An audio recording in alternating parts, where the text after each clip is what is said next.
Bouge pas BG, aujourd'hui je te montre ce résultat par récurrence forte. Oui, tu as bien entendu, on va démontrer par récurrence forte que si on a un réel x qui est dans R étoile tel que x plus 1 sur x est un antirelatif, z c'est les antirelatifs, alors pour tout n entier naturel, x puissance n plus 1 sur x puissance n est un antirelatif. Tu l'auras compris, cette affirmation va constituer notre proposition Pn. C'est parti. Initialisation avec n égale à 0. On a donc cette expression, on rappelle que x est un réel différent de 0, et donc x puissance 0 est égal à 1, et donc je peux diviser par x puissance 0, ce qui me fait au total 2, ce qui est bien un entier relatif. Check. Allez, parce que je suis gentil, je fais un petit commentaire sur le cas n égale 1, bien que ce ne soit pas nécessaire, hein, vu qu'on l'a fait pour le premier entier. N égale 1, ça nous donne x puissance 1, quand j'ai x tout seul, c'est x puissance 1, sur plus 1 sur x puissance 1, et ça, par hypothèse, c'est dans z. C'est check aussi pour n égale 1. On passe à l'hérédité. Soit n un entier naturel tel que pour tout k appartenant à 0n, donc ça c'est l'intervalle d'entiers, juste les entiers entre 0 et n, pk est vrai. C'est-à-dire x puissance k plus 1 sur x puissance k appartenant à z. Montrons que Pn plus 1 est vrai, c'est-à-dire que x puissance n plus 1 plus 1 sur x puissance n plus 1 appartient à z. Donc notez bien ici le début de la rédaction de l'hérédité pour la récurrence forte. On a un n quelconque, tel que pour tout k inférieur ou égal à n entier, naturel, pk est vrai. Et ce qui fait la force, entre guillemets, de cette récurrence, c'est que pour démontrer Pn plus 1, c'est-à-dire que x puissance n plus 1 plus 1 sur x puissance n plus 1 appartient à z, on va utiliser cette propriété-là, que ceci appartient à z pour chaque valeur de k.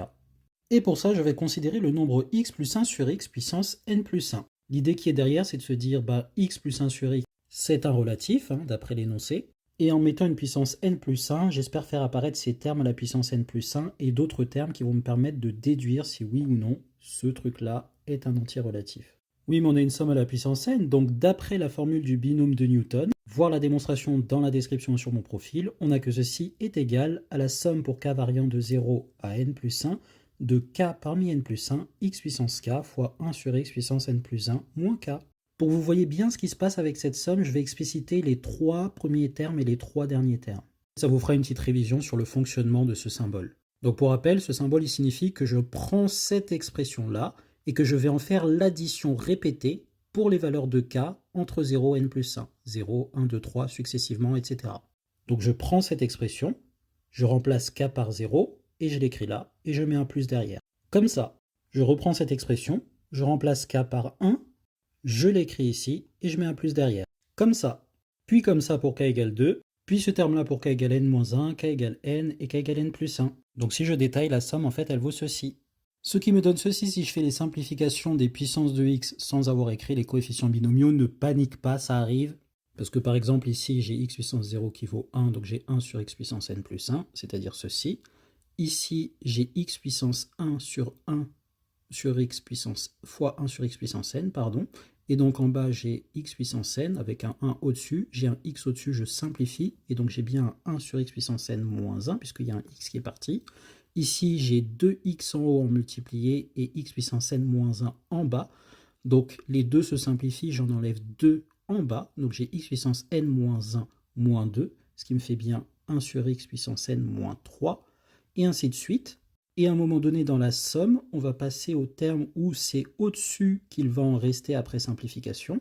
Et donc là, j'en ai n-1 au-dessus, 2 en bas. Donc, j'enlève les 2 du bas et 2 au-dessus. Donc, j'ai n-1 moins 2. Autrement dit, x puissance n moins 3. Pareil ici, x puissance n moins 1, parce que j'en ai 1 en bas et n au-dessus. Et enfin, x puissance n plus 1. Tac. Maintenant, pourquoi j'ai pas mis les coefficients binomiaux? C'est parce que je voulais te faire remarquer un petit truc. C'est que d'après le cours, on a cette propriété. K parmi n plus 1, c'est pareil que n plus 1 moins k parmi n plus 1. Si tu regardes bien, ici, on a du k, et le coefficient qui est à l'extrême opposé, c'est n plus 1 moins k, n plus 1 moins 0. K, et ici, n plus 1 moins k. Donc n plus 1 moins 1, soit n. K, n plus 1 moins k, moins 2, donc n moins 1. Pourquoi ça c'est vrai? On va prendre les formules pour rappeler. Le premier c'est n plus 1 factoriel divisé par k factoriel multiplié par n plus 1 moins k factoriel. Et le deuxième c'est n plus 1 factoriel divisé par n plus 1 moins k factoriel multiplié par n plus 1 moins n plus 1 moins k factoriel. Ce qui fait bien quand on distribue le moins k factoriel. Attention, il y a un moins k là et les n et 1 se simplifient. Et donc je réécris l'expression avec les coefficients binomiaux en tenant compte de l'égalité que je viens d'expliquer. Et donc je pense que vous avez compris le bail que j'ai mis en évidence avec les couleurs. On va associer ces termes-là. Ce qui me donne cette expression en rassemblant et en factorisant par le coefficient binomial commun. Donc tout ça. Alors les derniers termes, je ne les ai pas mis parce que ce sont les termes qui vont être au milieu de la somme, qui sont ici. Et là, je l'ai fait en mode intuitif, donc c'est pas hyper rigoureux. Donc voici la façon de le faire proprement avec le symbole sigma, parce que le but du symbole sigma, c'est justement d'éviter les calculs comme ça, où on ne sait pas trop ce qui se passe dans les petits points.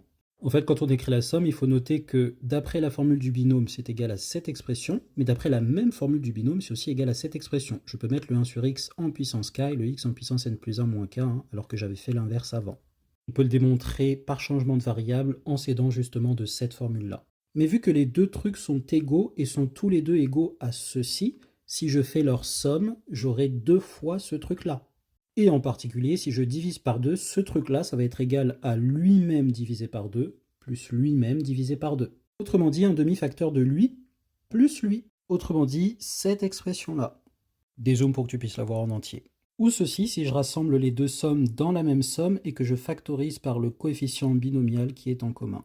Ce qui me donne ceci, puisque la somme ici va de 1 à n, ce qui signifie qu'en fait j'ai sorti les termes 0 et n plus 1, et en fait tous deux, vous pouvez vérifier en calculant que ça donne bien ça, et encore une fois ça dans la parenthèse.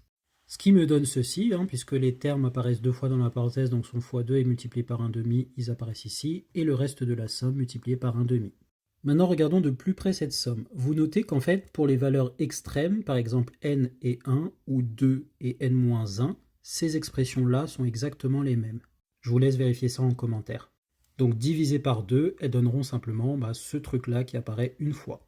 Le seul souci qui peut éventuellement se présenter, c'est que si dans la somme de 1 à n, j'ai un terme au milieu, autrement dit si n est impair, si on va de 1 à 5, par exemple le 3 qui est au milieu serait tout seul et j'aurais divisé par 1 demi, et mon but c'est d'avoir un entier, mais divisé par 1 demi ça pourrait poser problème. C'est un n plus 1 ici, pardon. Et bien ça n'arrive que si n plus 1 est impair. Et je vous laisse démontrer en commentaire aussi que le coefficient binomial est un nombre pair si n plus 1 est impair. Notez que je ne parle pas de n'importe quel coefficient binomial où le haut est impair, je parle bien de celui du milieu. C'est-à-dire le coefficient p parmi n plus 1, où n plus 1 est égal à 2p plus 1, puisque n plus 1 est impair, celui du milieu c'est bien p. Pardon, petite erreur, celui du milieu c'est p plus 1. Et donc ici, dans le terme du milieu, j'ai un coefficient binomial pair, donc divisé par 2, ça me donne un entier, fois ceci qui est un entier par hypothèse de récurrence. Pourquoi? Parce que l'hypothèse de récurrence fonctionnait pour n'importe quel cas entre 0 et n, ce qui équivaut d'ailleurs à dire que k est entre moins n et n en tant qu'antirelatif, puisque 1 sur x puissance k c'est x puissance moins k, donc que k soit négatif ou positif entre moins n et n ne change rien. Et n plus 1 moins 2k est entre moins n et n si et seulement si. On a cette inégalité-là en faisant passer les 2k dans les autres côtés, puis en factorisant à gauche et en divisant par 2. On a k moins n inférieur à 1,5, c'est-à-dire négatif, et k supérieur à 1,5, c'est-à-dire positif, puisque ce sont des entiers. Et c'est bien le cas puisque k varie de 1 à n. Pardon, j'avais fait une autre erreur, c'était pas n plus 1, c'était n, puisqu'on a sorti le terme de rang n plus 1. Donc ces puissances-là sont bien dans l'intervalle moins n, n, et donc par hypothèse de récurrence, tous ces termes-là sont bien des entiers relatifs. Comme ça. Et pour rappel, ils apparaissent 2 fois dans la somme pour la plupart d'entre eux, sauf éventuellement le cas où n ici est impair et que dans cette somme, j'ai un terme au milieu. Mais pour ce terme au milieu, je suis multiplié par un nombre qui lui est pair, et donc fois le 1,5, j'obtiens bien un entier. Donc j'ai un entier, puisque le coefficient binomial est par une autre définition du coefficient binomial un entier, fois un entier. J'ai donc une addition d'entiers, plus un autre truc qui est égal à un entier à une puissance entière, donc un entier. On en conclut que x puissance n plus 1 plus 1 sur x puissance n plus 1 appartient aux entiers relatifs. Check pour l'hérédité forte. Conclusion, la propriété est vraie au rang 0, de plus elle est héréditaire sur les entiers naturels, donc la propriété est vraie pour tout n entier naturel d'après le principe du raisonnement par récurrence. On a bien montré que pour tout n entier naturel, x puissance n plus 1 sur x puissance n est un entier relatif dès que x plus 1 sur x est lui-même un entier relatif. Alors maintenant, je te fais un petit aveu, en fait on n'est pas obligé d'utiliser une récurrence forte, on peut se contenter d'une récurrence double. Je te laisse essayer de le faire en commentaire. Des bisous!